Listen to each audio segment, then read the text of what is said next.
दुईटी bike मुहांमुही धक्का हेबारु जणे college छात्रंक समेत दुई जण गुरुतर होई मेडिकल रे भर्ती होइछन्ति। तेबे ढेंकानाल जिला महावीर रोड थाना झिल्ली गाँ निकटरे एही दुर्घटना घटिछि।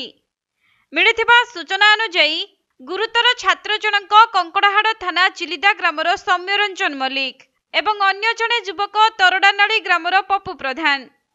तेबे पप्पू बाइक जोगे झिल्ली साप्ताहिक हाटरू परिबा धरी घरକୁ फेरुथिबा बेले एपरि दुर्घटना घटिछि, जहाँकि महावीर रोड कॉलेज रु सौम्यरंजन मल्लिकंक समेत तांकर दुई जण सांग परीक्षा सारी घरକୁ फेरुथिबा बेले पप्पूंक बाइक सहित मुहांमुही धक्का होइथिला।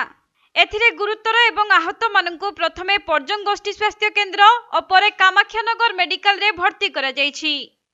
तेबे उभय सौम्यरंजन एवं पप्पूंक अवस्था संकटापन्न थिबा जना पड़िछि। निरंजन मान आमे आस्तरो एग्जाम देई घर को जाउथलो झिल पाखरे एक्सीडेंट होला। तीन जण एई आस्तलो मोर ठे बेसी हे जे आ गुटे पिलाटा अछि परसंग रे आरो पिलाटर किछि हेनी। पुओ दो हाट को मार्केट को आसीथिला जे इंदी हां पडारे किना आडू गाड़ी